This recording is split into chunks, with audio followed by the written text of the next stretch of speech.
라디오 텐텐 기도입니다. 밝은 것과 어두운 것이라는 책에서 본 글입니다. 동생, 내 가방 좀 옆에 의자로 옮겨줄래? 그런데 누나, 가방이 왜 이렇게 무거워요?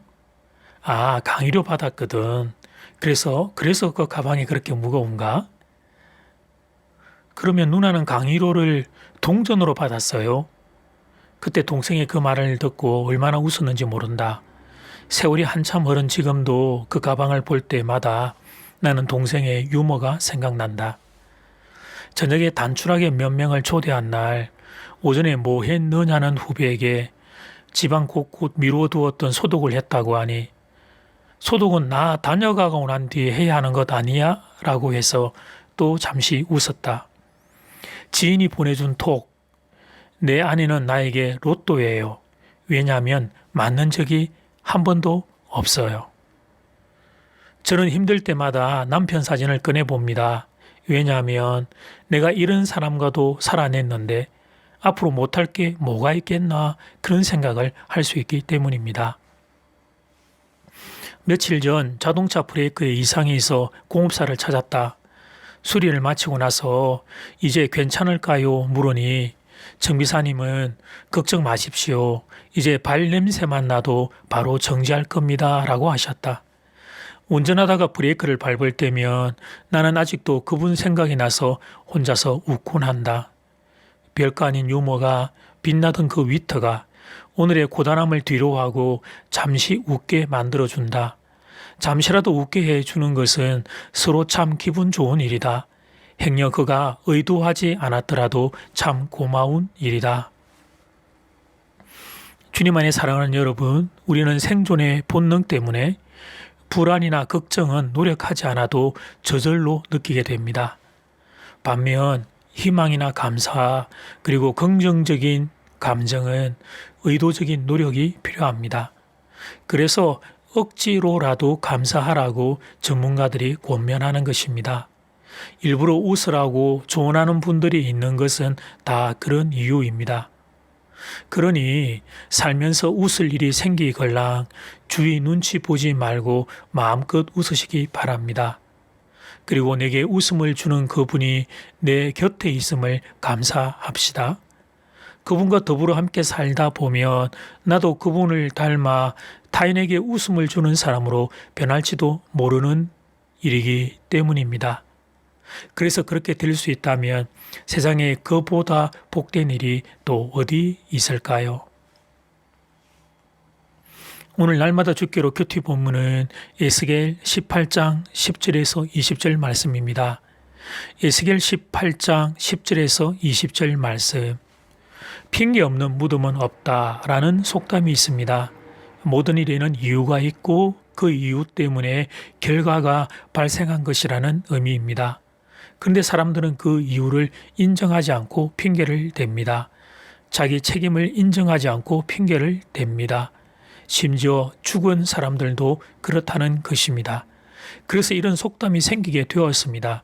사람은 자신의 잘못을 인정하기 싫어하는 존재입니다.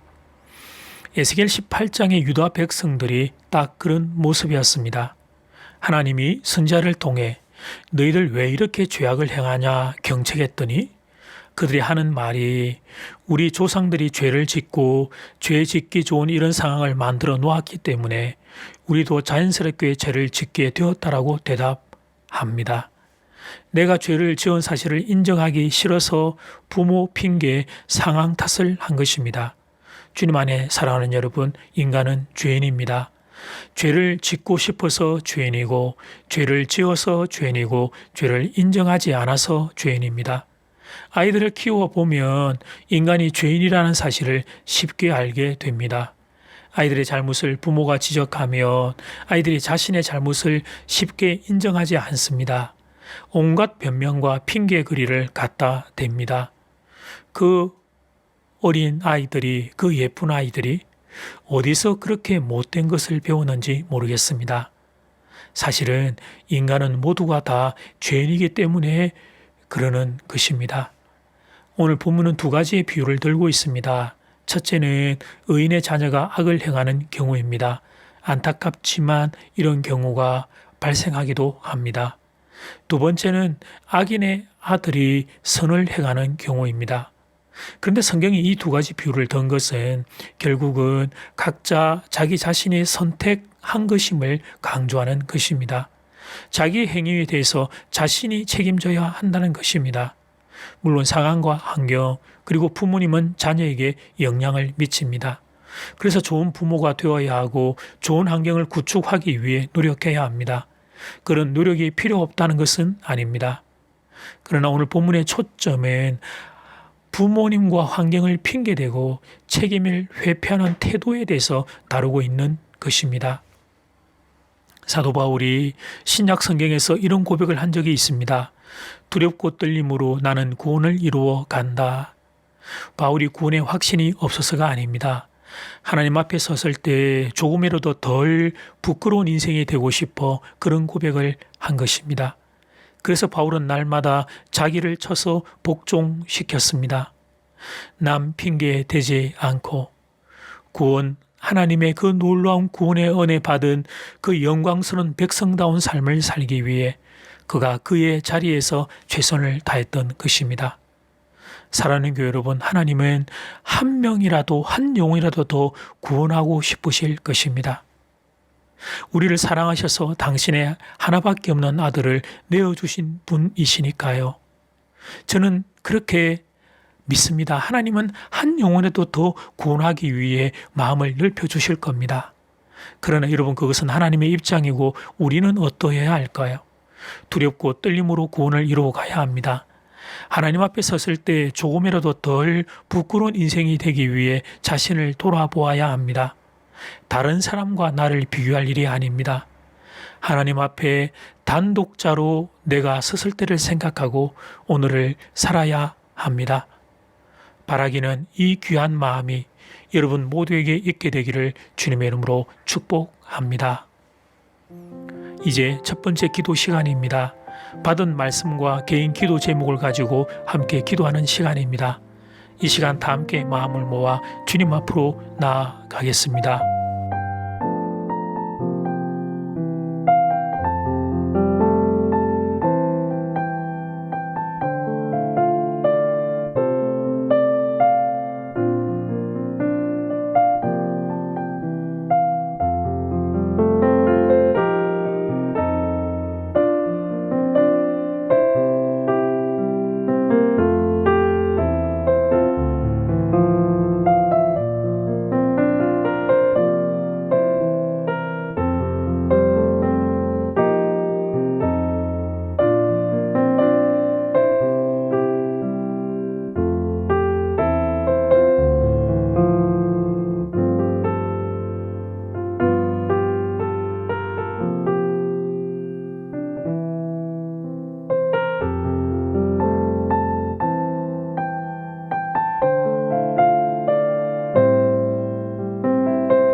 이제 두 번째 기도 시간입니다.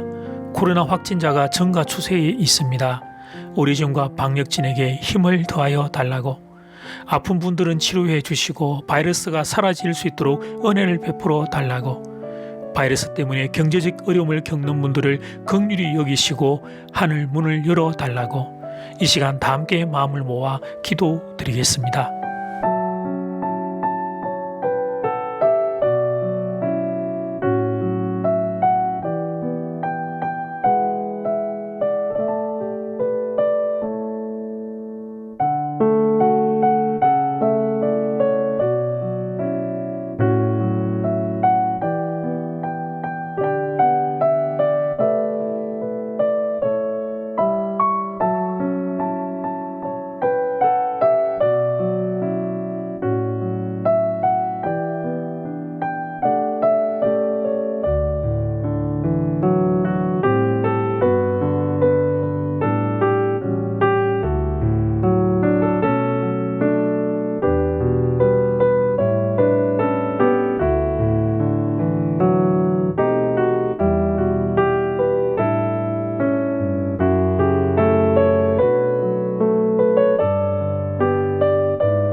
예수님, 에스겔 선지자 당시 유다 백성들처럼 우리들 가운데 어리석은 이들이 아무도 없기를 바랍니다.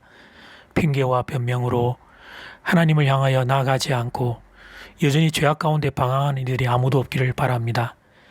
오늘도 두렵고 떨림으로 우리의 구원을 이루어가며 하나님 앞에 섰을 때 조금이라도 덜 부끄러운 인생이 될 수 있도록 오늘 나를 돌아보는 은혜가 모든 성도에게 임하기를 간절히 소원합니다. 하나님, 코로나 확진자가 증가 추세에 있습니다. 의료진과 방역진에게 힘을 다하여 주시고 아픈 분들을 위해는 치유가, 그리고 하나님 경제적인 어려움을 있는 이들에게는 하나님의 도우심을 더하여 주시옵소서. 이 나라를 긍휼히 여기시고 살려 주시옵소서. 예수님 이름으로 기도드립니다. 아멘. 이제는 각자 개인적으로 기도하시면 되겠습니다. 평안한 밤 되십시오.